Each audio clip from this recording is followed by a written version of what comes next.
Long ago, in a distant galaxy, an alien race sent a huge world called Naju, hurtling toward Earth, loaded with a cargo of mysterious life forms. During the long journey, these creatures have multiplied and become increasingly evil, and now Naju teems with evil. However, deep within this complex globe are self-destruct mechanisms that can be activated to destroy it before it reaches Earth. Now, you must battle your way deep within Naju's labyrinths to destroy it. You are the Guardian of Earth, and your saga will become the Guardian Legend. And this is the Guardian Legend, brought to us in 1989 by Compile and Broderbund. Such a great pairing up, Compile and Broderbund. Broderbund doesn't get enough credit. Dagnabbit. Known in Japan as Gardic Gaiden. This is a hybrid action-adventure shoot-'em-up video game developed by Compile.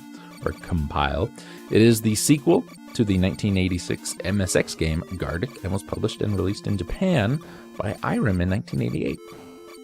In the game, we control a lone protagonist, the Guardian, who is on a quest to destroy a large alien-infested world named Naju before it reaches the planet Earth. You must deactivate 10 safety devices scattered throughout Naju, thus activating the alien world self-destruct sequence. We explored Naju in a non-linear fashion and can acquire different weapons during the course of gameplay. The Guardian Legend received mixed reviews from magazines such as Electronic Gaming Monthly and Nintendo Power, while it has been praised for its impressive graphics, memorable sound, and responsive controls.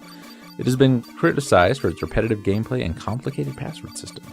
The game received little fanfare upon its release, but has since been considered a classic example of multi-genre games that set a standard for others of the genre, such as Sigma Star Saga, and incorporated gameplay elements from other titles such as Zelda, Metroid 1942, and Blaster Master. We control the Gynoid Guardian of Earth, a highly sophisticated aerobot transformer. Our mission is to infiltrate Naju. Obviously, we've talked about. We need to fight through successfully 5 hostile different tribes of alien life forms and activate the switches and then escape. The story is advanced through a series of messages left by one or more undefined predecessors who unsuccessfully attempted to engage the self-destruct mechanism of Naju before the Guardian arrived. Left by the sole remaining survivor of the attack on Naju, the first message serves as an introduction. Later messages give hints that help you open locked corridors. And really, the opening message is really quite good. Once you've gone through the initial shooter stage, the message ending with, "I hope no one is reading this message because it will mean that I have failed," was really quite good.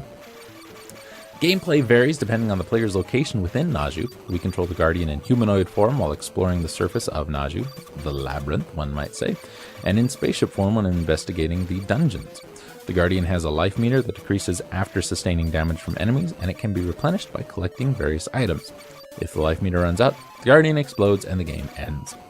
We can use our primary rapid-fire weapon with unlimited ammo, as well as various powerful secondary weapons that consume power chips with each use. Power chips are also used as currency to purchase upgrades for the Guardian in a handful of shops throughout Naju, found within the labyrinth or obtained after defeating a boss. These upgrades include primary weapon improvements or new upgraded secondary weapons, and round, brightly colored creatures called landers. You guys remember landers? Pretty much every Compile game we've looked at has had landers in them. Blue and red landers, recurring characters in many Compile games, increase our maximum life and power chip capacities respectively. Blue landers play multiple roles in the Guardian Legends. Some of them are not items but NPCs that dispense advice to the player or exchange upgrades for power chips. Others provide a password that allow you to resume the game at a later time with their progress retained. These blue landers also serve as checkpoints. You can restart the game in these designated rooms after being defeated, provided the system has not been turned off. In the action-adventure portion, we explore the surface of Naju from a top-down perspective, similar to Zelda and Blaster Master. We must navigate the labyrinth and find and infiltrate the corridors and ultimately activate the 10 safety devices. The labyrinth consists of screen-wide passages, and rooms individually plotted as X and Y coordinates. A map that details these coordinates in a grid-like form can be viewed while on the subscreen. And while we can generally walk from one screen to the next, some screens are separated by portals called warp panels. Warp panels bear a symbol indicative of their surrounding area. The player can only access these panels with keys that match these symbols. Some warp panels lead to rooms containing various clues and story elements, while others are gateways to shops, password rooms, and corridors.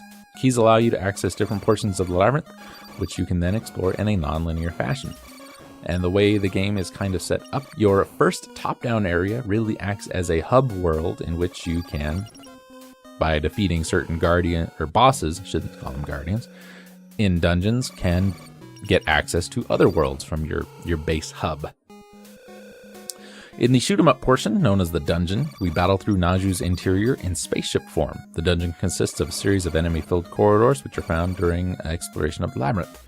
Our objective in the dungeon is to progress through each corridor and defeat the boss at the end. Upon completion, we destroy the corridor and are returned to the labyrinth, where a power-up and sometimes warp panel key are collected as a reward.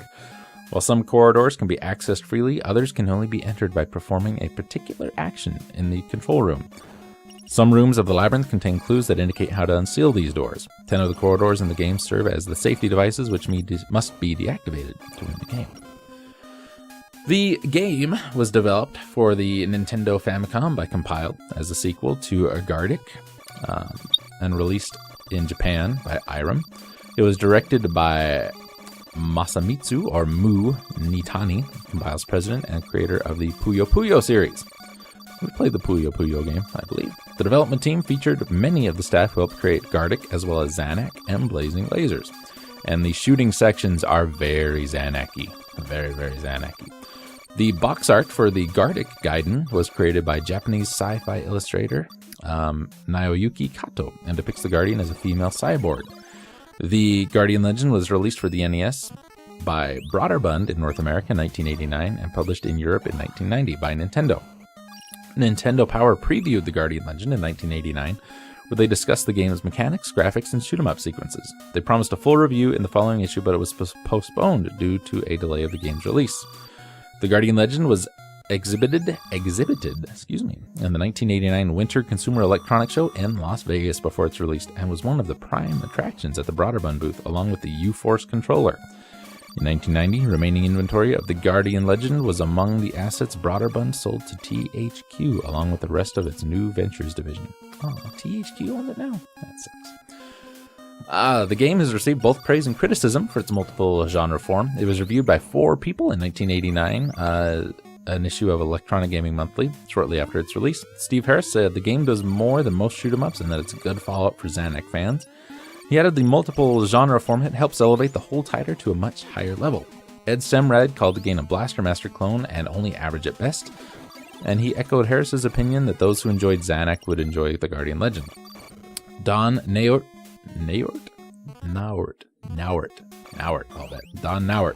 said that the game is repetitive and offers little challenge that would have been better as a pure shoot-'em-up. He pointed to a special password, TGL, in which you can actually bypass all the labyrinth portions. Jim Ali, A-L-L-E-E, what would you say? Ali, also compared the game to Zanak and repeated what Nauert said about the lack of difficulty, except in boss battles. He overall praised the game for successfully bringing together 2 distinct themes. The Guardian Legend received accolades from the editors of Nintendo Power. The game appeared in the magazine's September 1989 issue, where it debuted at number 9 on its top 30 chart. The editors praised the game and described the protagonist as the ultimate transforming hero. The game would remain on the chart for nearly a year. In recognition of its achievements, the magazine's editors and staff nominated the game for several awards in its first ever Nintendo Power Awards for 1989.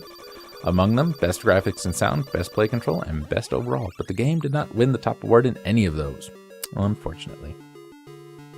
Nintendo did publish a partial walkthrough for the game in 1989. The game received moderate praise in some German gaming magazines after its European release. Please don't make me read German.